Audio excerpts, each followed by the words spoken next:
নমস্কার বন্ধুরা, আমি পায়েল। এখন আমি আপনাদের পড়ে শোনাচ্ছি রতন ভট্টাচার্যের লেখা গল্প কৃষ্ণ কীর্তন। রমেন যখন কেতনপুরে নামল তখন সন্ধে হয়ে গেছে। চারপাশ জুড়ে বৃষ্টি পড়ছে ঝমঝম করে। সমস্ত স্টেশনটা নির্জন, মানুষ নেই, জন নেই, কিরকম খাঁ খাঁ স্তব্ধতা। শেডের নিচে সিমেন্টের বেঞ্চের ওপর দুজন কুলি কাপড় মুড়ে শুয়ে আছে। ওদিকের প্ল্যাটফর্মে স্টেশনের অফিস, প্রকাণ্ড ঝুপঝুপে দুটো গাছের নিচে নিরুপায় অন্ধকারে কেরোসিনের আলোয় ঝিমুচ্ছে। রমেন অবাক হয়ে কয়েক মুহূর্ত শেডের নিচে দাঁড়িয়ে থাকল। চারপাশে অন্ধকার, হাওয়া, বৃষ্টি। রানী বৌদি বলে দিয়েছিলেন স্টেশন থেকে নেমে বাঁ দিকে গ্রামের মধ্যে দিয়ে পথ।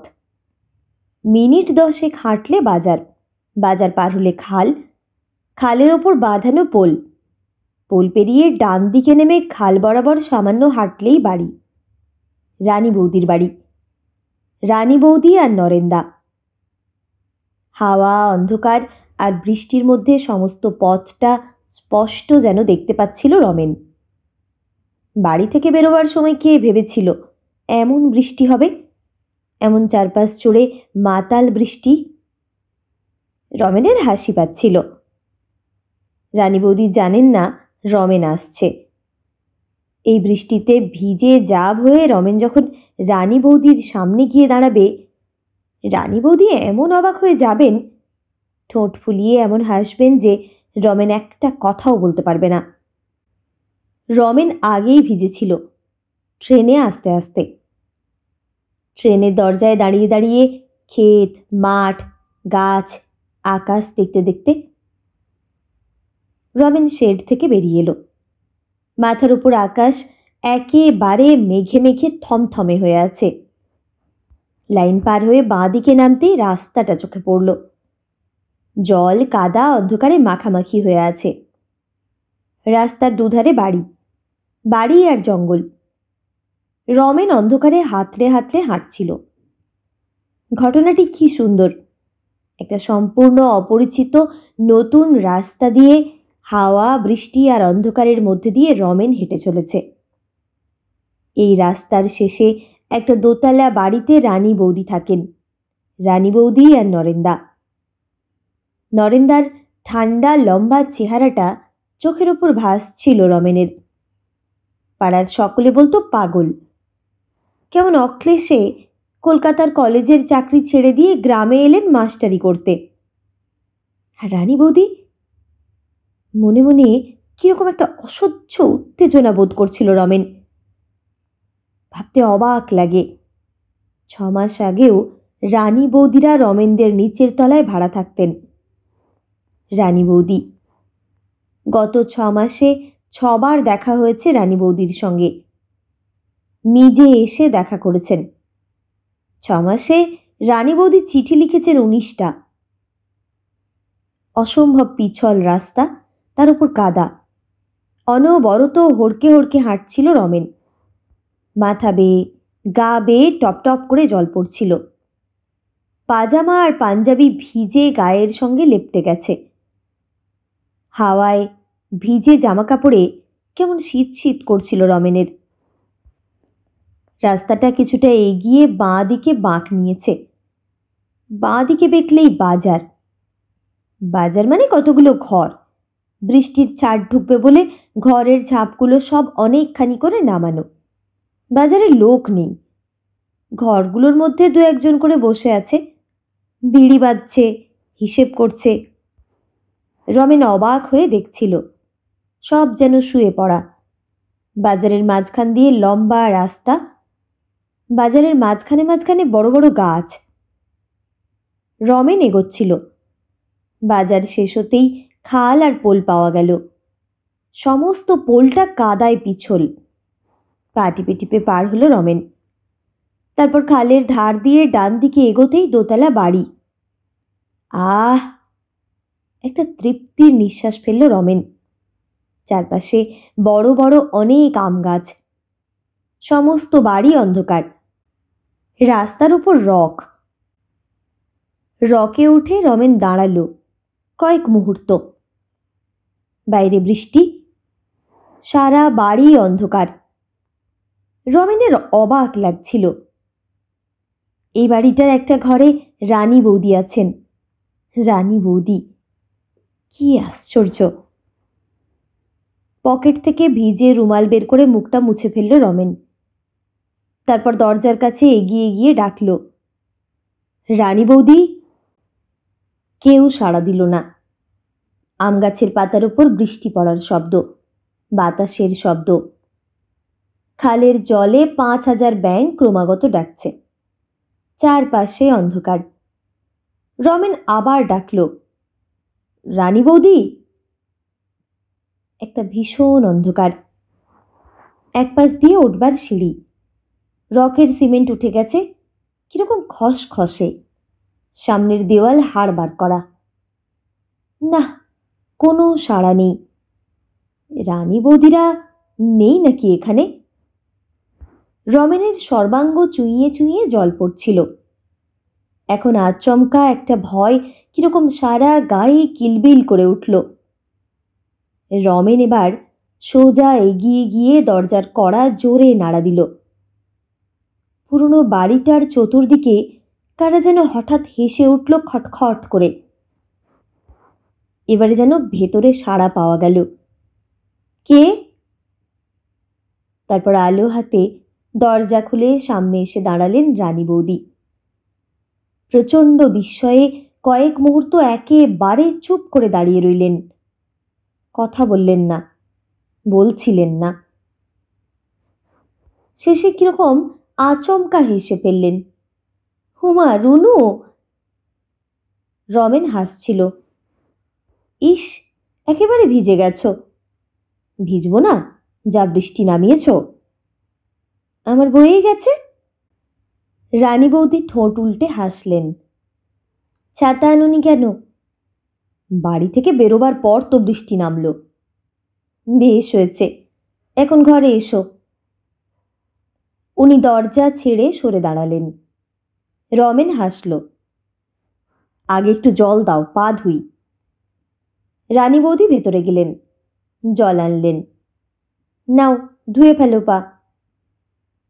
রমেন পা ধুয়ে ঘরে ঢুকল। অদ্ভুত প্রকাণ্ড ঘর। ঘরের দেওয়ালগুলো পুরনো, কিন্তু ভালো, হাড় বের করা নয়। উল্টো দিকে বিরাট বিরাট দুটো জানালা। হ্যারিকেনের স্বল্প আলোয় সমস্ত ঘর জুড়ে কেমন যেন ছায়া ছায়া অন্ধকার।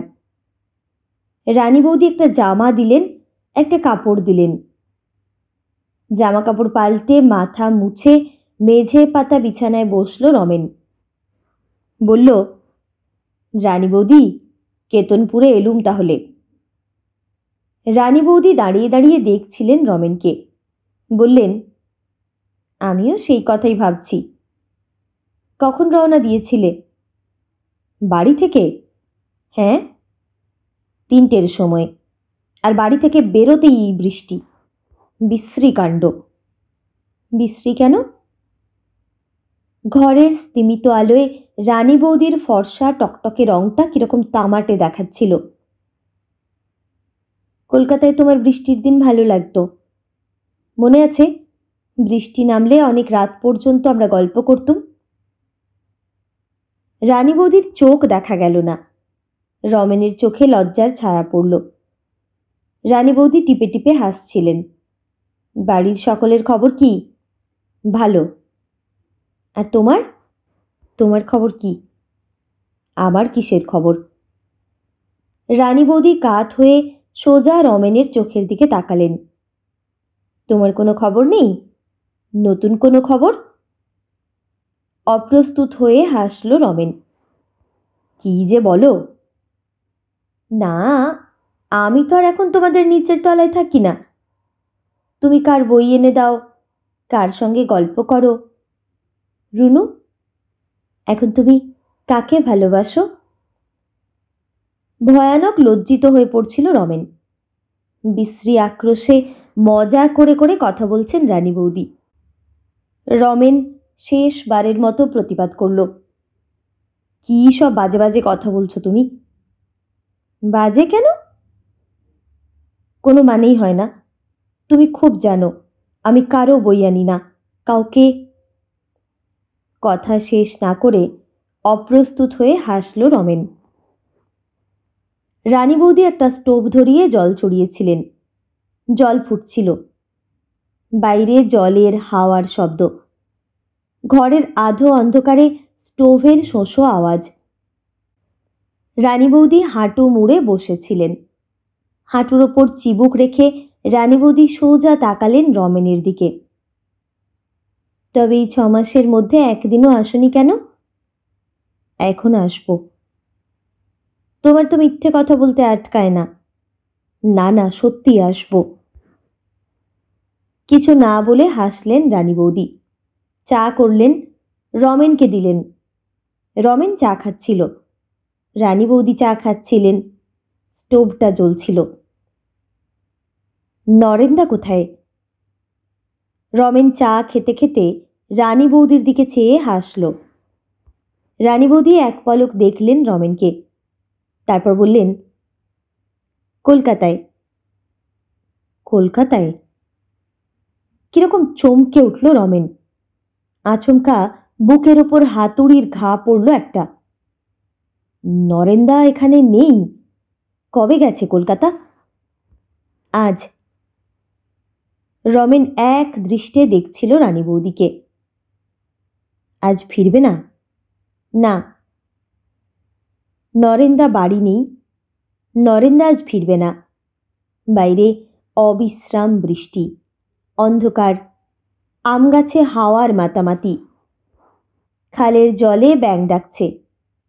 আর এত বড় প্রকাণ্ড বাড়িটাই কেবল রমেন আর রানী বৌদি। রানী বৌদি স্টোভের ওপর কি যেন চাপিয়েছেন। স্টোভটা জ্বলছে। একটা দারুণ উত্তেজনায় রমেনের হৃৎপিণ্ড কাঁপছিল। প্রকাণ্ড ঘরের স্তিমিত আলোয় রানী বৌদির ছায়াটা ঘুরে বেড়াচ্ছিল। ছায়াটাকে দেখছিল রমেন। রানী বৌদির ছায়া ক্রমশ বড় হয়ে সমস্ত ঘরটাকে ভরিয়ে ফেলছিল। দারুণ এক সুখানুভূতিতে ডুবে গিয়ে রমেন হাসল। দক্ষ প্রেমিকের মতো গলা কাঁপিয়ে বলল, রানী, একটা গান গাইব? রানী বৌদি ফিরে তাকালেন, ভুরুকুচকে দেখলেন রমেনকে। বললেন, গান গাও, ক্ষতি নেই। আত্মীয়তাটুকু উঠিয়ে দিলে কেন? ভদ্রলোক নেই শুনে সাহস বেড়ে গেল বুঝি? বীর পুরুষ। রমেন শুয়েছিল, উঠে বসল, একটু এগিয়ে গেল। রানী বৌদি হেসে ফেললেন, বললেন, বড় বেশি সাহস দেখাচ্ছ যে। ভদ্রলোক নেই, কিন্তু আরেকজন আছেন, মাসিমা, এ বাড়ির মালিক। বলতে বলতে রানী বৌদি ভেজানো দরজার দিকে মুখ ঘুরিয়ে আচমকা ডাকলেন, মাসিমা, বাইরে কেন? ভেতরে আসুন না। যেন এই প্রকাণ্ড প্রাচীন বাড়ির কোন এক অন্ধকার কোণ থেকে নিঃশব্দে একটা হাওয়া উঠে এলো, এসে ধাক্কা মেরে ঘরের দরজাটাকে খুলে দিল। খোলা দরজা দিয়ে ভেসে এলো ভিজে হাওয়া আর জলের শব্দ। ঘরে ঢুকলেন একটি অদ্ভুত ছোট্ট মানুষ, মাসিমা, রানী বৌদির মাসিমা। রানী বৌদি বললেন, মাসিমা, আমার মামাতো ভাই, কিন্তু এমন পাগল দেখুন। ওর সঙ্গে আগে থেকে চেনা ছিল বলে বলে, না দিদি বলবো না। কলকাতায় থাকে, বিয়ে পড়ে। মাসিমার গায়ের রং বিশ্রী কালো, যেন এক রাস অন্ধকার। মুখটা বুঝি কত কালের, কোনো ভাবের ছায়া পড়ে না। খটখট করে বললেন, বিয়ে পড়ে? বেশ বেশ। রানী, জামাই তো রাত্রে ফিরবে না? না। রানী বৌদি আচমকা চোখ তুলে দেখলেন মাসিমাকে। কাল বিকেলে ফিরবে। বেশ বেশ। মাসিমা রমেনের দিকে ফিরলেন। দিদির কাছে বেড়াতে এসেছো বাবা, একটু যত্ন হওয়া দরকার। কিন্তু কি দিনেই এলে, জামাই বাড়ি নেই। এদিকে বৃষ্টি।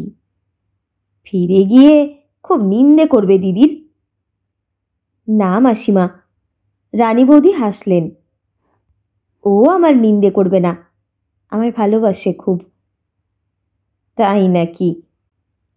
একটা অদ্ভুত ভঙ্গি করলেন মাসিমা। তা হবে।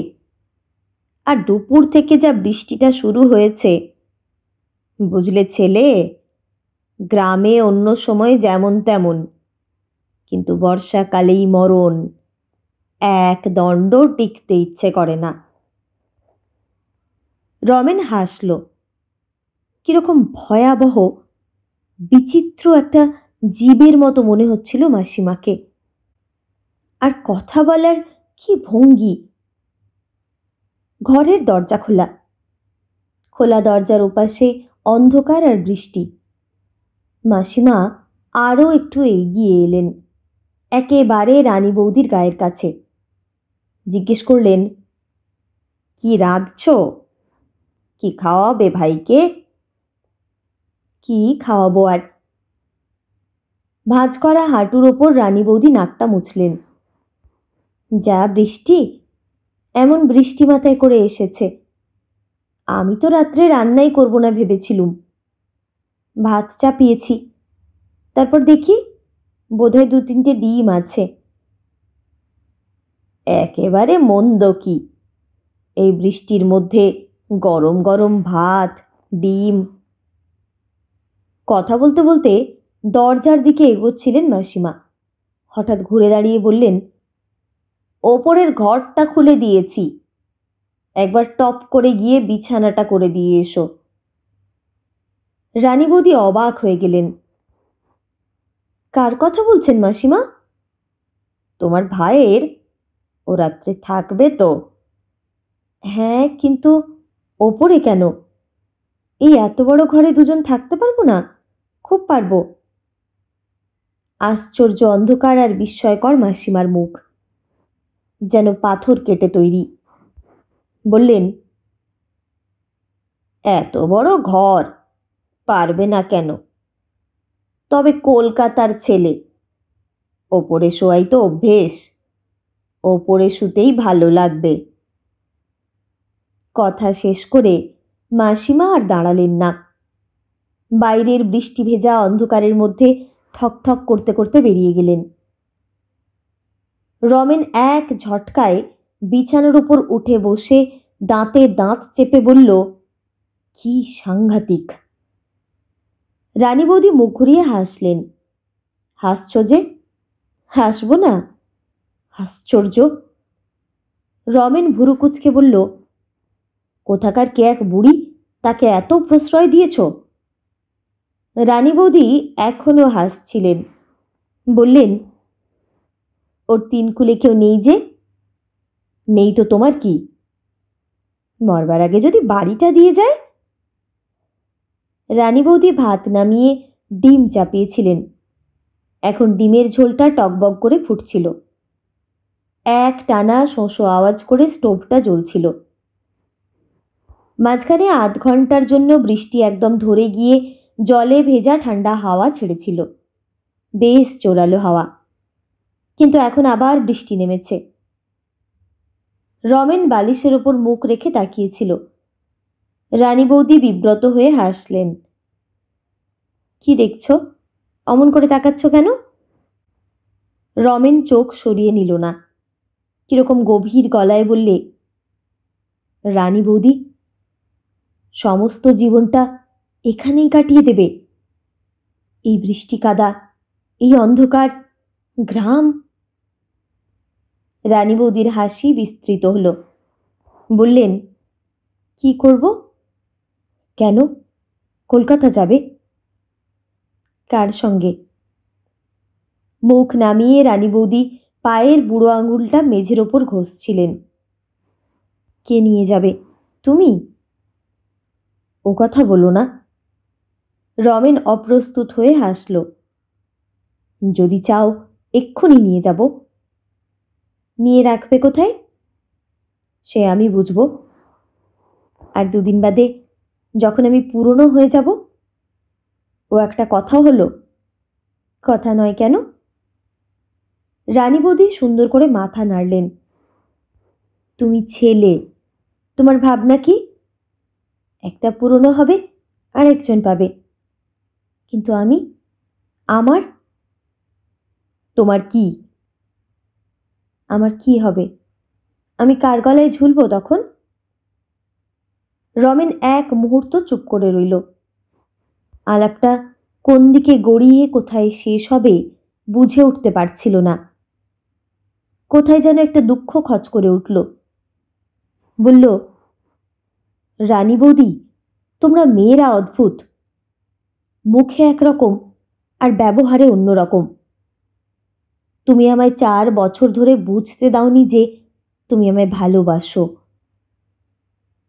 এমন স্পষ্ট করে বলায় রানী বৌদির চোখ মুখ কিরকম লাল হয়ে উঠল। বললেন, তাই কি? না, সেই তুমি আমাকে বিশ্বাস করো না, আমার উপর নির্ভর করতে পারো না। রানী বৌদি মুখ তুলে সহজ হয়ে হাসলেন। স্পষ্টত রমেন রেগে গেছে, বেশ লাগছিল। বললেন, রুনু, এখানে এসেছি 6 মাস। এই 6 মাসে তুমি কবার এসেছো এখানে?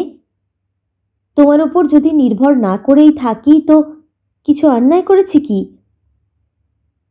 যদিও রানী বৌদি হেসে হেসে বলছিলেন, কিন্তু মনের মধ্যে একটা বেদনা বোধ কষ্ট দিচ্ছিল রমেনকে। কেমন অসহায় লাগছিল।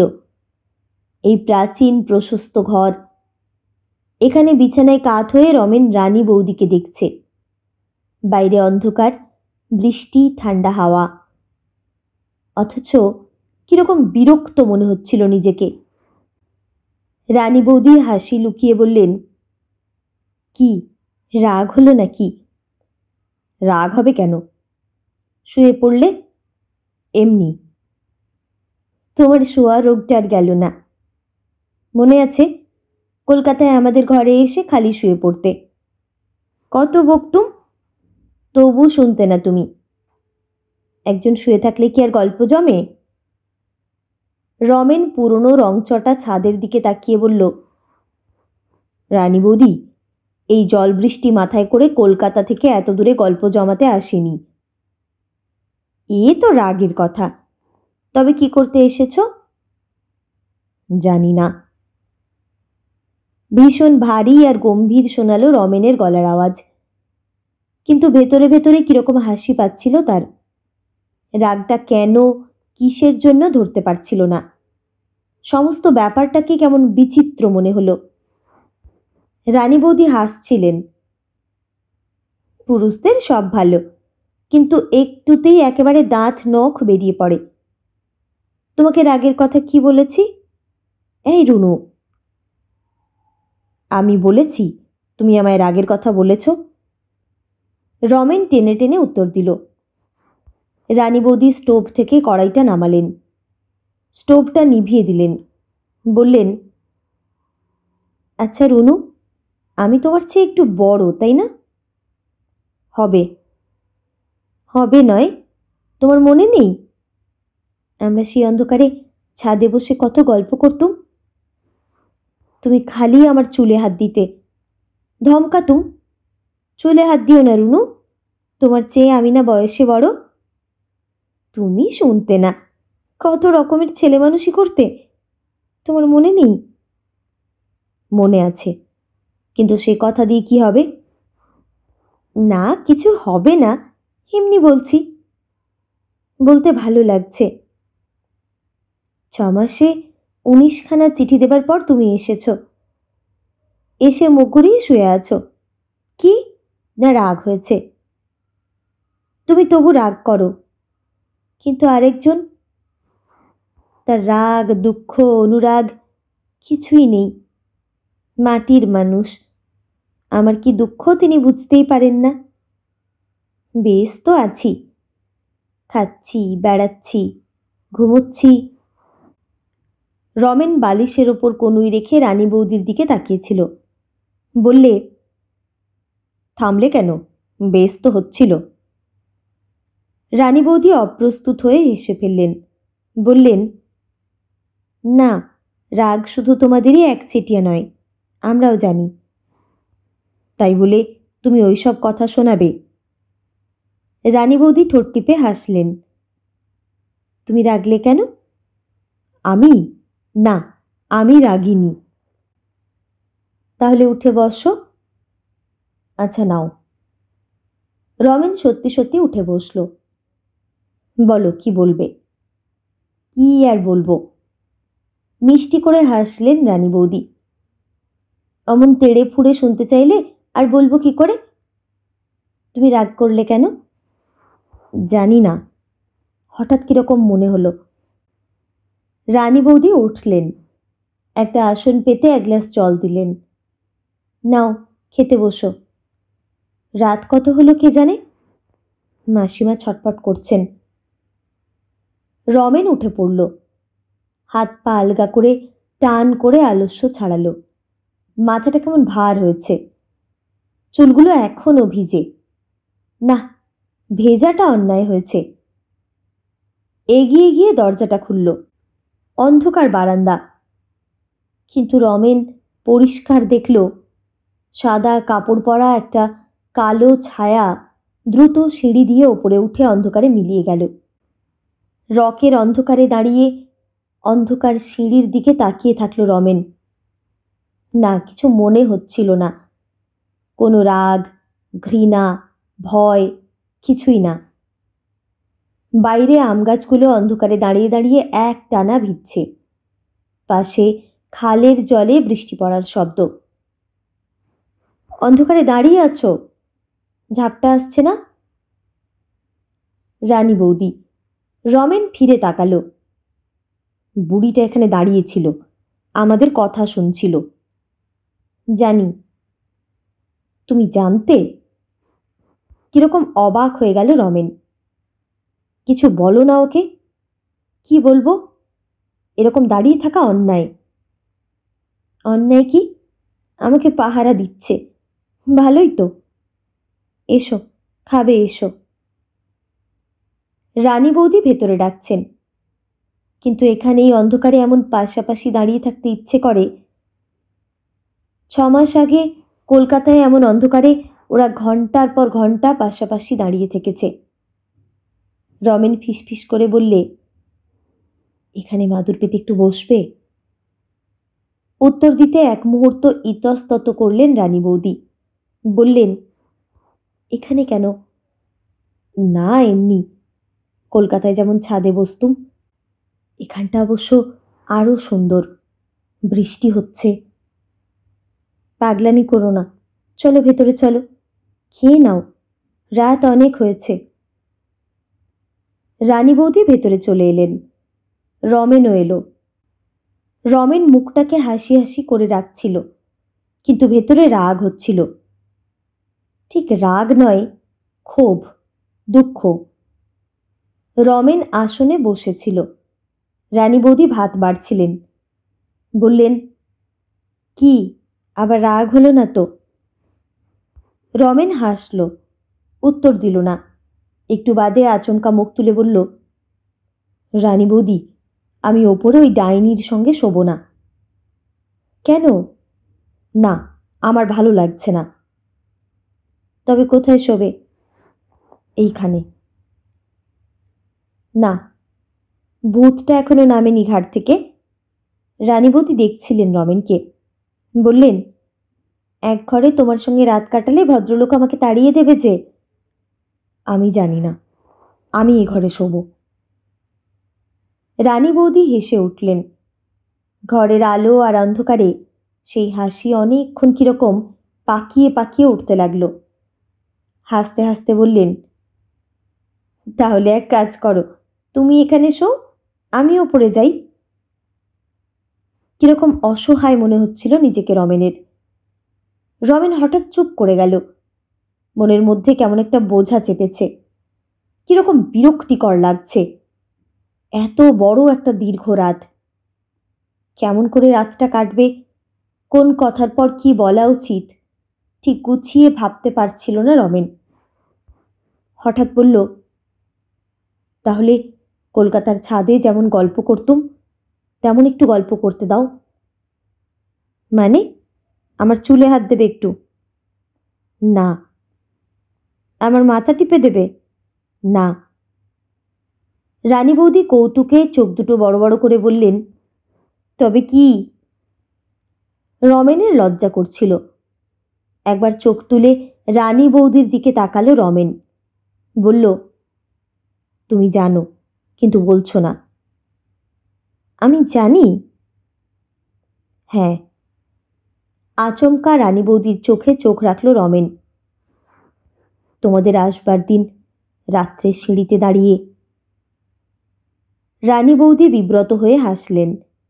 গলাটা কিরকম ধরে আসছিল। বললেন, খেয়ে নাও। রমেন বললে, বলো রাজি। রানী বৌদি মাথাটা হাঁটুর মধ্যে গুজে দিয়ে টেনে টেনে ফিসফিস করে বললেন, রাজি, কিন্তু কিন্তু কি? এখানে নয়। রমেন খেয়ে মুখ ধুয়ে ঘরে ঢুকতেই রানী বৌদি একটা হ্যারিকেন নিয়ে বললেন, চলো তোমায় শুইয়ে রেখে আসি। সিঁড়ি দিয়ে ওপরে উঠে এলো ওরা। ওপরে দুখানা ঘর। দুখানা ঘরের সামনে একটা বারান্দা। বারান্দার সামনেটা কতগুলো লতানে ফুল গাছে ঝাপসানো। সামনে খানিকটা ফাঁক। সেদিক দিয়ে অনেক দূর পর্যন্ত দেখা যায়। দূরে খালের ওপর পোল। পোলের ওদিকে বাজারের আলো। সমস্ত আকাশটা কিরকম লাল হয়ে গেছে। বৃষ্টি পড়ছে একটানা। এ ঘরটাও নিচের ঘরের মতোই বড়। বড় বড় জানালা। জানালাগুলো খোলা। শিক নেই, পাল্লা নেই। আম গাছের ভেজা মাথাগুলো অন্ধকারে ঝাপসানো হয়ে আছে। পাতার উপর বৃষ্টি পড়ার টুপটাপ শব্দ। রানী বৌদি তোশকের ওপর চাদর পাতছিলেন। বললেন, মাসিমা হয়তো ঘুমিয়ে পড়েছে। রমেন কিছু না বলে বিছানায় বসল। রানী বৌদি সরে গিয়ে একটা খোলা জানালার কাছে চুপ করে দাঁড়িয়ে রইলেন। ঠিক এই মুহূর্তটা অদ্ভুত। কিরকম ভারী আর অসহ্য মনে হচ্ছিল রমেনের। ঘরটা সুন্দর, বিছানা সুন্দর, রানী বৌদি সুন্দর, কিন্তু কেউ কোনো কথা বলছিল না। রানী বৌদি মাঝে মাঝে একটা হাত জলের মধ্যে বার করে দিচ্ছিলেন। বাইরের দিকে তাকিয়েছিলেন। বৃষ্টি দেখছিলেন, অন্ধকার দেখছিলেন। রুনু, চুপ করে গেলে কেন? এক অদ্ভুত উত্তেজনায় রমেনের বুকের ভেতরটা তোলপাড় করছিল। আশ্চর্য সব। ইশারায় ফুলে ফুলে উঠছিল হৃৎপিণ্ড। মাথার মধ্যে, গলায়, ঘাড়ে, পিঠে কিরকম অবসাদ। যেন কি এক নেশায় সমস্ত চৈতন্য ঘোর হয়ে আসছে। রমেন বিড়বিড় করে বললে, কি বলবো? রানী বৌদি রমেনকে দেখছিলেন না, বাইরে তাকিয়েছিলেন। কিরকম বাঁকিয়ে বাঁকিয়ে বললেন, সব কথা ফুরিয়ে গেল নাকি? রমেন কোনো উত্তর দিল না। বুকের দ্রুত ওঠানামায় কেমন বিব্রত হয়েছিল সে। রানী বৌদি ঘরের মধ্যে মুখ ফেরালেন। রমেনকে এক পলক দেখলেন। বললেন, তাহলে ঘুমোও তুমি, আমি যাই। হঠাৎ যেন দমটা বন্ধ হয়ে আসতে চাইল রমেনের। কোনো রকমে বলল, কিন্তু তুমি যে কথা দিলে। রানী বৌদি চুপ করে থাকলেন। দক্ষ লম্পটের মতো রমেন আকর্ণ হাসল। আমি যাব। রানী বৌদি ফিসফিস করে বললেন, তোমার ইচ্ছে, এসো। তারপর রমেনের ওঠবার আগেই বাইরে বারান্দার দিকে তাকিয়ে হঠাৎ বললেন, একটু দাঁড়াও, বারান্দাটা দেখে আসি একবার। রানী বৌদি বারান্দার দিকে এগিয়ে গেলেন। রমেন বসে আছে, কিরকম ক্লান্ত আর অসহায়। ঠিক সেই মুহূর্তে বাইরের অন্ধকারে মাসিমার গলার আওয়াজ পাওয়া গেল, বিছানা করে দিয়েছ রানী? যেন একটা সাপ বাতাসে ফনা দুলিয়ে হিস হিস করে উঠল। রানী বৌদি বিড়বিড় করে কি বললেন রমেন শুনতে পেল না। হ্যারিকেনটা রেখে যাচ্ছ কেন? মাসিমার গলার আওয়াজ এগিয়ে এলো। তোমার তো একটাই আলো। রানী বৌদি সিঁড়ি দিয়ে নেমে যাচ্ছিলেন। হ্যারিকেনটা নিতে ফিরে এলেন আবার। মাসিমা জিজ্ঞেস করলেন, তোমার খাওয়া হয়ে গেছে নাকি? না। মাসিমা ঘরের মধ্যে ঢুকলেন। রমেনকে বললেন, তোমার আবার একলা শুতে ভয় করবে না তো বাবা? রমেন কঠিন গলায় বললে, না। রানী বৌদি হ্যারিকেনটা নিয়ে বেরিয়ে যাচ্ছিলেন। হঠাৎ দাঁড়িয়ে পড়ে বললেন, রুনু, যদি কিছু দরকার পড়ে আমায় নিচে গিয়ে ডেকো। মাসিমা বাধা দিয়ে উঠলেন, না না, তোমাকে আবার রাত দুপুরে কেন ডাকবে? আমিই তো আছি, যা দরকার হয় আমিই দেব। রানী বৌদি আলো নিয়ে অন্ধকারে নিচে নেমে গেলেন। মাসিমাও বেরিয়ে গেলেন সঙ্গে সঙ্গে। সমস্ত ঘটনাটা কিরকম আশ্চর্য দ্রুত ঘটল। রমেনের ভেতরটা যেন পুড়ে যাচ্ছিল। প্রতি মুহূর্তে একটা প্রচণ্ড আক্রোশে ভেঙে পড়তে ইচ্ছে করছিল। এখন সমস্ত ঘর ফাঁকা। বাইরে অন্ধকার, বৃষ্টি, নিচে খালের জলে ব্যাঙ ডাকছে। আম গাছের মাথাগুলো ঝাপসানো। জলে ভেজা একটা ঠান্ডা হাওয়া ঘরের অন্ধকারে খেলা করছিল। রমেন বালিশটা বুকের নিচে দিয়ে উপুড় হয়ে শুয়ে আছে। ঠান্ডা হাওয়ায় তার সর্বাঙ্গ কাঁপছিল। বিশ্রী কান্না পাচ্ছিল। গলাটা শুকিয়ে গেছে। সবটাই কেমন বিচিত্র। বাড়ি ছেড়ে বেরোবার পর থেকে এখন পর্যন্ত সমস্ত টুকরো টুকরো ছবিগুলো মনে পড়ছিল রমেনের। একদিন রানী বৌদির সঙ্গে একত্রে এক বাড়িতে থেকেছে রমেন। 6 মাস আগের সেই সব পুরনো দিনের কথা মনে পড়ছিল। রানী বৌদি রমেনকে ভালোবাসে। রমেন জানে, জানে বলেই না এসেছে। কিন্তু ঘরটা ভীষণ অন্ধকার।